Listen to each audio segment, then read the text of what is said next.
Itu Tun Sadun adalah Governor Pulau Pinang, dan saya sering dipanggil, dijemput ke kediaman resminya untuk berbicara mengenai berbagai isu politik, dan yang paling diminati oleh Tun Sadun ialah isu politik UMNO. Ini karena jelas pada saya Tun Sadun sangat sayang kepada parti, tetapi beliau juga ingin tahu tentang hal-hal yang berkaitan dengan politik Barisan Nasional dan isu-isu yang lain. Saya kata kepada beliau, Tun baca surah Al-Baqarah sudahlah. Dia kata surah Al-Baqarah bukan boleh percaya. Dia tidak yakin bahawa apa yang diberi, yang dilaporkan dalam surah Al-Baqarah itu ada cerita yang sepenuhnya tentang isu-isu yang beliau ingin tahu.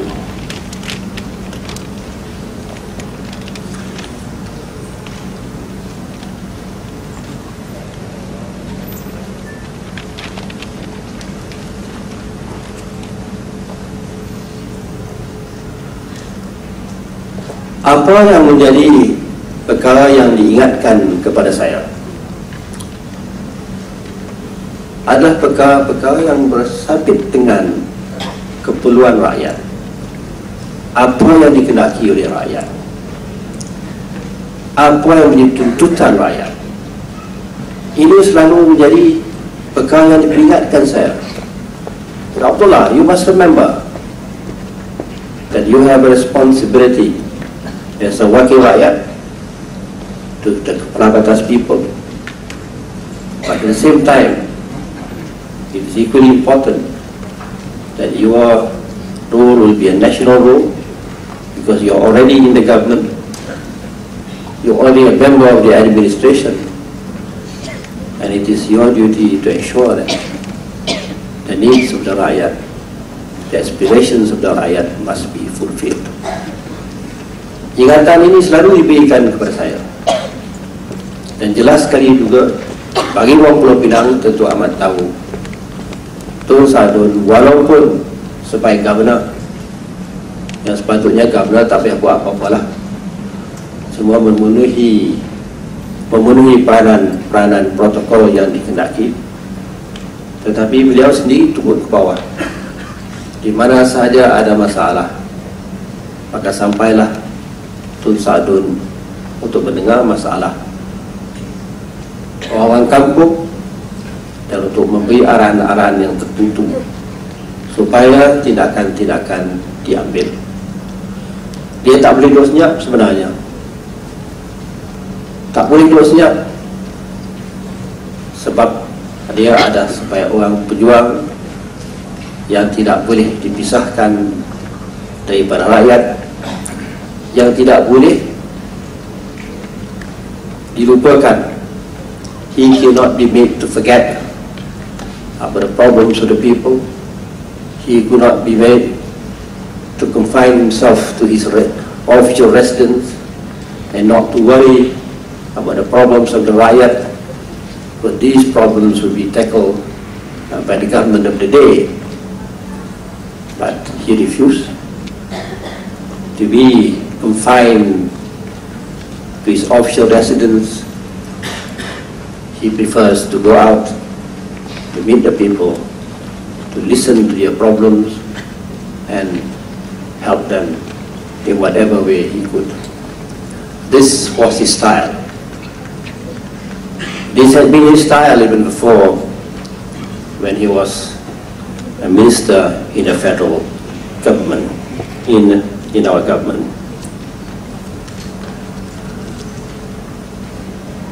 Langkah awal yang telah diambil oleh pemimpin-pemimpin kita adalah untuk memberi perhatian kepada keperluan-keperluan awal sebagai langkah mengisi kemerdekaan. Ini penting sekali. Kita merdeka, rakyat mahu tahu, rakyat mahu apa yang hendak dilaksanakan oleh kerajaan. What will the government do What policies will the government introduce? Because independence must give meaning to us. We are now the government, and the government has responsibility towards the people, and this has to be fulfilled urgently. Maka dengan itu, dasar-dasar yang dijalankan pada peringkat awal, the early policies dijalankan pada peringkat awal adalah yang ada hubung kait yang pertama dengan pelajaran. Education itu adalah penting. Yang kedua adalah yang ada hubung kait dengan kesihatan, dan yang juga penting ialah yang ada hubung kait dengan menyediakan keperluan asas, keperluan asas infrastruktur dan komunikasi. Apa yang dijalankan pada waktu itu juga melibatkan usaha seluruh negara supaya buta huruf itu dibasmikan. Maka dengan itu telah diadakan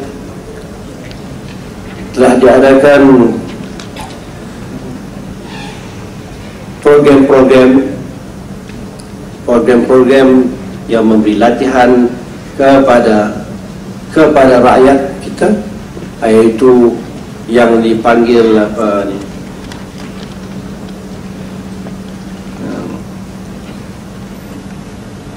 kelas-kelas dewasa yang telah diadakan di seluruh negara.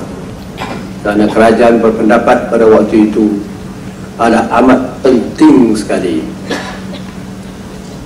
kita menghapuskan buta huruf. Ada penting sekali rakyat, anak-anak muda diberi pelajaran yang baik.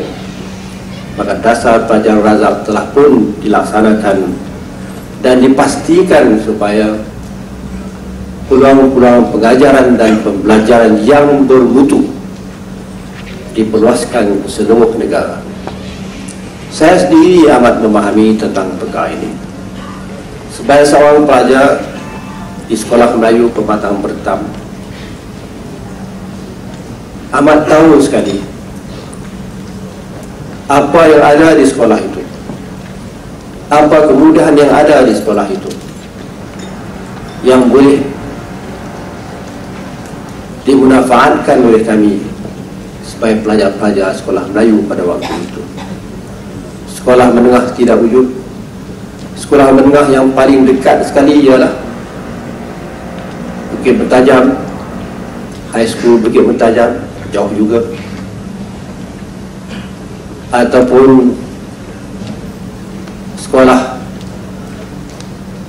di Butterworth dan sekolah Inggeris di Prime School di Sungai Petani, ataupun kena menyeberangi lautan dan datang ke pulau ini untuk mengikuti pelajaran di mana-mana sekolah Inggeris yang ada di sini. Peluang pelajaran menengah amat sukar hendak diperolehi pada waktu itu. Bagi ramai anak-anak yang ada di luar bandar, sama ada Melayu ataupun yang bukan Melayu, semuanya menghadapi masalah yang sama. Saya amat memahami perbincangan yang diadakan bahawa yang penting sekali ialah anak-anak kita perlu diberi pelajaran, dan pelajaran yang diberikan itu mestilah yang bermutu. Kita tidak mahu hanya memberi peluang pelajaran kepada mereka pergi ke sekolah, tetapi di sekolah tidak ada kemudahan-kemudahan yang secukupnya. Ini tidak bermakna. Kalau mereka hendak diberi pelajaran, biarlah mutu pelajaran itu diutamakan. Artinya pelajar-pelajar yang ada di kawasan luar bandar tidak akan menghadapi sebarang kekurangan dari segi pengajaran dan pembelajaran. Ini berarti bahawasanya tuntutan ini mesti dilaksanakan dengan secepat mungkin. dengan pelaksanaan dasar pelajaran itu razaklah, maka sekolah-sekolah menengah telah dibawa ke kawasan-kawasan luar bandar supaya anak-anak yang ada di luar bandar dapat peluang untuk mengikuti pelajaran menengah. Daripada segi aktiviti pertanian, saya menggunakan perkataan aktiviti pertanian.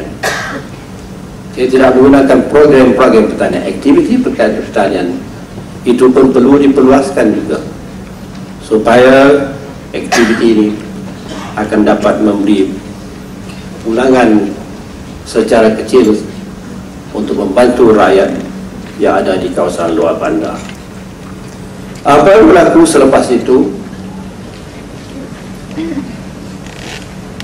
ialah langkah-langkah untuk membesarkan lagi apa yang telah pun disediakan pada peringkat awal.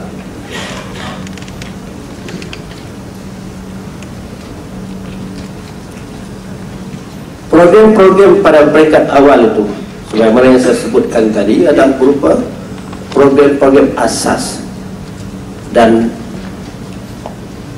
mulai pada waktu itu segala tindakan yang diambil kemudiannya adalah dasar-dasar yang telah pun diperluaskan, sama ada dasar pendidikan, sama ada dasar-dasar berkaitan dengan kesihatan, sama ada yang berkaitan dengan pertanian dan yang lain-lain.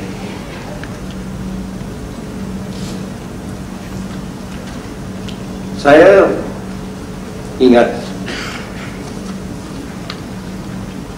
langkah-langkah awalan ini telah menjadi asas kepada perkembangan dasar-dasar mengenainya, serta menentukan strategi-strategi baru bagi meningkatkan lagi keupayaan dan kejayaan yang sudah mula diperolehi oleh rakyat. Di samping itu, kegiatan ekonomi kita diperluaskan pula, diperluaskan dan dipertingkatkan kepada perubahan-perubahan baru, seperti memulakan perusahaan dan perindustrian yang mewujudkan peluang-peluang pekerjaan yang baru, new employment opportunities yang pada masa dulu tidak wujud langsung, untuk memberi peluang kepada anak-anak kita bekerja di kilang-kilang tidak wujud pada masa dulu. Itu adalah peluang-peluang yang diwujudkan kemudian apabila usaha-usaha untuk membangunkan ekonomi telah dilaksanakan dengan bersungguh-sungguh. Dasar ekonomi baru yang membawa anjakan yang besar serta pembaruan dalam ekonomi negara telah pun dilancarkan. Satu peringkat lagi, perkembangan ekonomi telah diperkenalkan. Pelaksanaannya memerlukan rancangan pengajaran dan pembelajaran diperhebatkan, dan kurikulum-kurikulum baru yang berkaitan dengan perdagangan dan pengurusan telah mula diperkenalkan. Dan di samping itu, peluang-peluang untuk pelajaran di peringkat universiti telah pun dibanyakkan. Selepas kelancaran dasar ekonomi barulah kita lihat tumbuhnya kolej-kolej dan universiti-universiti dengan bilangan yang begitu, dengan bilangan yang telah ditingkatkan daripada semasa ke semasa. Dan juga kita lihat dasar